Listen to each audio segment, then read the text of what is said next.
Brent маркалы мұнай 27%-дан артық арзандап, бір баррельдің құны $32 дейін төмендеді. WTI маркалы мұнайдың баррелі $30 құлдырады. Әлемдік шикізат нарығындағы соғыстың салқыны Қазақстанды да шарпып, валюта айырбастау пункттерінде $1 шаққандағы теңгенің құны 400 теңгеге жуықтады. Кейбір айырбастау пункттері жұмысын уақытша тоқтатты.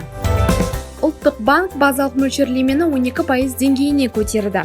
Ұлттық банк сыртқы сектор тарапынан тәуекелдерге теріс ықпал ету аясында баға тұрақтылығын қолдау қажеттілігіне негізделген базалық мөлшерлеменің деңгейі бойынша кезектен тыс шешім қабылдады.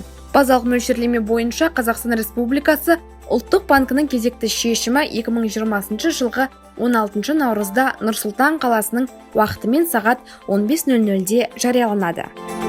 Сенатта жоғарғы сот кеңесінің ұсынымы негізінде жоғарғы сот судьясы лауазымына Нұрғазы Әбдікановтан Марғұлан Бектұрғановты және Шолпан Даниярованы сайлау туралы Қазақстан Республикасы президентінің ұсынысы қаралды. Комитет отырысында жоғарғы соттың судьясы лауазымына кандидаттарды палата қарауына енгізу туралы шешім қабылданды.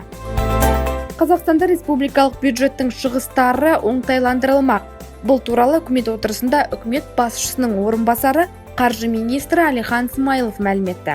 Министрдің айтуынша, біріншіден бюджет қаражатының есебінен қымбат жиһаздар мен автокөліктер сатып алу, семинарлар, форумдарды өткізу және басқа да имидждік шаралар оңтайландырылмақ.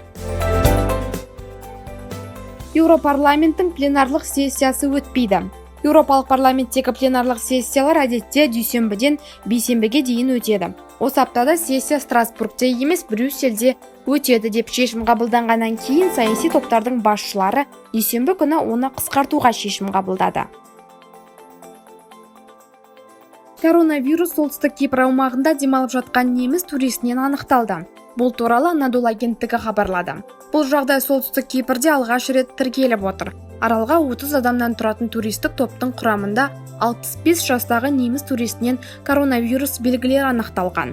Қазір науқас ауруханаға жатқызылды, ал ол тұрақтаған қонақүй карантинге жабылды. Израиль өз аумағында COVID-2019 коронавирустың тарауынан қосымша қорғау шараларын қабылдайды. Атап айтқанда, Израиль үкіметі барлық елдерден келетін шетелдіктерді карантинге жіберу туралы шешім қабылдады. Бұл ереже 9 наурызда сағат 20:00-ден бастап Израильге келетін барлық адамдар үшін күшіне енді. Ухан қаласында ашылған Цяньхань уақытша ауруханасы соңғы 34 пациентті шығарып салып, ресми түрде жабылды.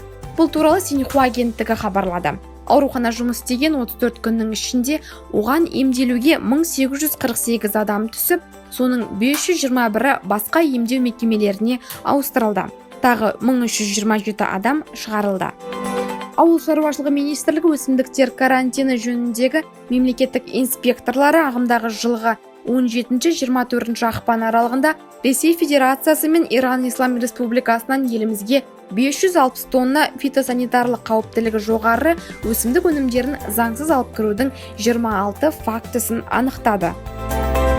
Бүгін Шымкент қаласының әкімі Мұрат Әйтенов Германия Федеративті Республикасының Алматы қаласындағы бас консулы Маргерт Кристианамен кездесті. Кездесуде екі жақтың қарым-қатынасы мен сауда-экономикалық, мәдени-гуманитарлық және инвестициялық ынтымақтастығы сөз болды.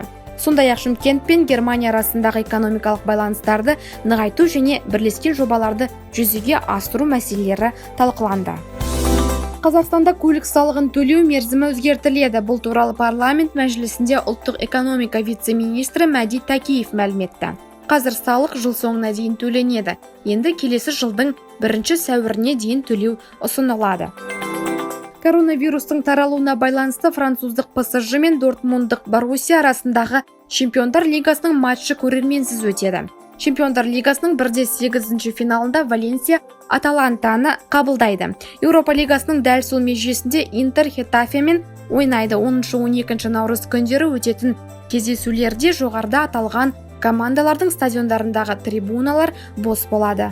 Тректегі велоспорт бойынша бәсекелер Токионың Изу велодромында 3 тамыз бен 9 тамыз аралығында жоспарланған. Іріктеу кезең аясында барлығы 189 жолдама үлестірілді. Қазіргі таңда Қазақстан командасында Токиода өтетін жазғы Олимпиада ойындарына 41 лицензия бар. Нұр-Сұлтанда Дэвис кубогының финалдық кезеңіне шығу мүмкіндігі бойынша қазақстандық және нидерландық теннисшілердің арасындағы 4 матчтан тұратын тартыс аяқталды. Қазақстан құрамасы Нидерланд командасын 3-1 есебімен тізе бүктіріп, ақтық мәреге жолдаманы ұтып алды. Matchroom боксинг промоутерлік компаниясы қазақстандық кәсіпқой боксшы Данияр Елеусіновтің келесі қарсыласын хабарлады. Отандасымыз экс-әлем чемпионы Джулиус Индонгамен жұдырықтасады. Бокс 17 сәуір күні Оксен-Хиллде өтеді. Басты жекпе-жекте америкалық боксшылар Реджис Прогрейс пен Морис Хукер кездеседі. Осы және өзге де жаңалықтарды толығырақ Егемен Қазақстан газетінің бүгінгі санынан және Егемен КЗ сайтынан оқи аласыздар.